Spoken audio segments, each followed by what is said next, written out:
What's going on, you guys? This is Gawvi. A lot of you guys been asking me to post a video of how I make a beat. So I'm going to show you guys one of my favorite tracks that I made this year, 2013. I made this song for Andy Mineo. It's called You Will. And yeah, let's get into it.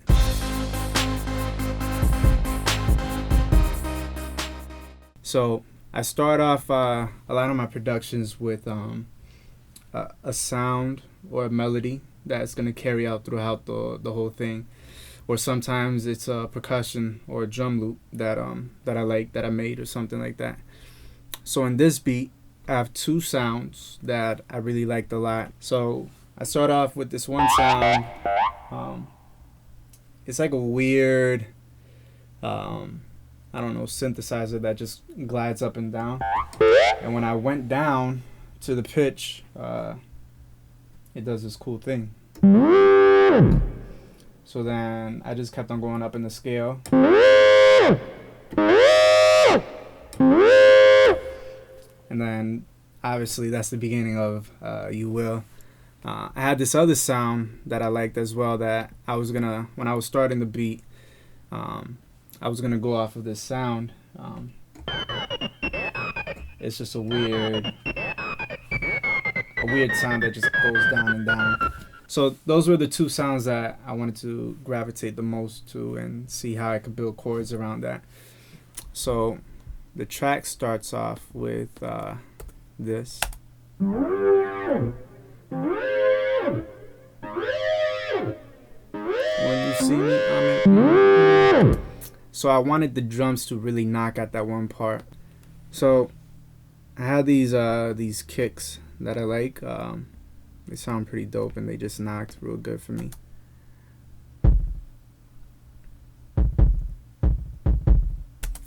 So I'm a guy that works off of Logic and also off of Fruity Loops. Those are two beat programs. For this track I did it off Logic, just because of certain sounds that I like that I have in the Logic program and plugins that I have. A lot of the times I'll start off my drums in Fruity Loops. It sounds like a headache, I know, but that's what I do. So I did the drums first in Fruity Loops, then I brought them into Logic. That's what I did, yeah. And I already loved how everything just flowed. I did this at 140 BPM. And I'll play everything for you right now. So simple beat that catered a lot to that synth that just glided around. So when I finished doing that, the beat was just very empty to me, and this is the part, as a producer, you just got to be smart in what to add, what to keep simple, and yeah. So it needed something other than the little tambourine thing that I have that's going ting ting ting ting. It needed something to keep the pulse within the beat. So I was like, what do I gotta do to keep the pulse in it? And I was like, oh, let me just put a breath inside of it. So I recorded my breath, and it came out to this. And that just gave the beat that vibe where your head is just gonna nod with it. And then I added some bass lines, which made the melodies and the chords come together, as far as when you hear the weird gliding synth. So it sounds like this.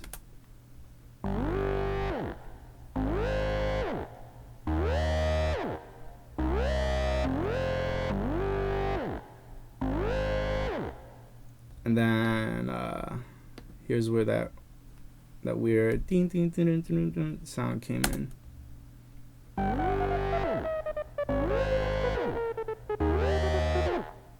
At this timing, I was working at Ronnie Jerkin's studio.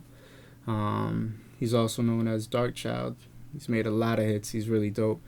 He mentored me for a while, so I was very infused with pop songs and I love pop. So I wanted to add some pop elements to this track, and I was thinking of chords around the weird gliding sound. Again, it's very important as a producer. You build things around your main sound. I think the key to a hit song or just a great beat is having one thing people can focus on and then building around it. A lot of times producers, they want to be really cool and just add a whole bunch of things everywhere, and it sounds great, like, you know, just listening to it, but then you don't give no space to the writer to write on it. You don't give space in the recording process for the vocalist to lay down his vocals. So then the track just becomes too busy and an average ear doesn't get it. So off of that sound, I was gonna do these chords.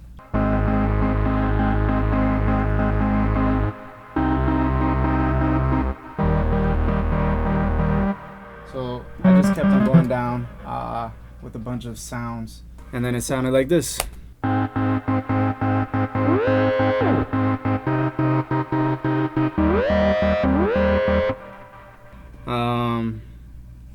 Then after that, of course, you need to add some bass lines.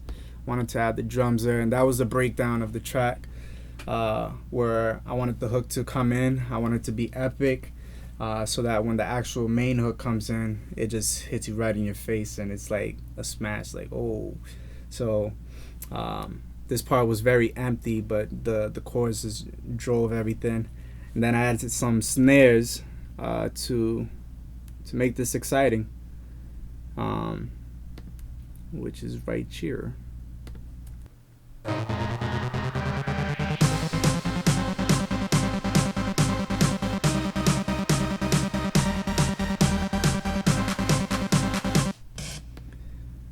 So I piled up a bunch of snares together to make it huge.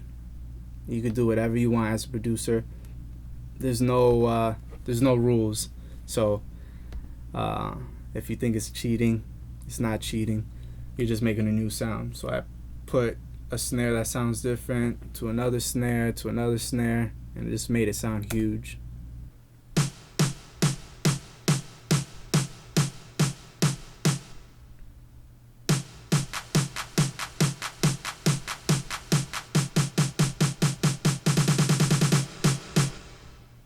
Something that's very important with music production is your transitions in between beats, and I think a lot of things that helps it out is white noise, which is that thing that you always hear going like that, and that always gives great transitions, just to make the ear or the listener, whichever you want to call it,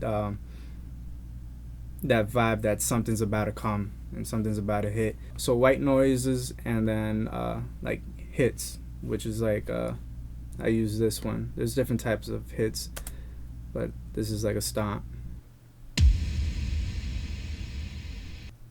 It just gives it that epicness, and it helps out with the transitions. Yeah, I wanted something really dope at the bridge, but the bridge actually became the outro to the beat, since Andy just chose 2 verses and 2 hooks.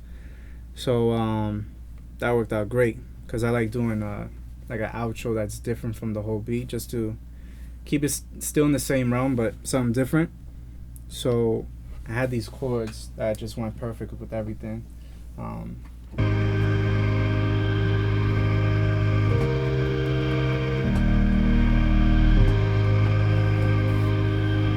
And yeah, that was the outro. So a lot of times producers don't know how important it is to keep the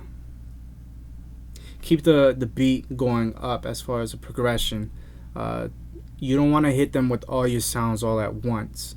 So what I did is I kept it empty in the beginning, right when he starts rapping. Then halfway through the track, I go into this where the shakers come in.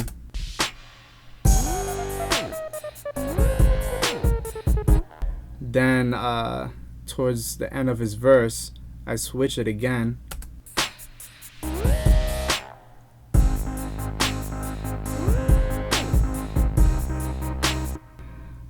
Then I switched it. I gave another sound on top of it towards the end, but it's like I keep on removing and adding, removing and adding, just to keep the space in, but keep it interesting so that it's not just the same beat throughout the whole thing.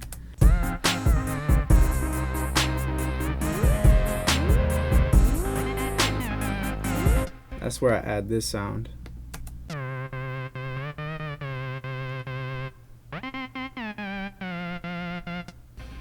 So that's the whole verse. Then you got the hook.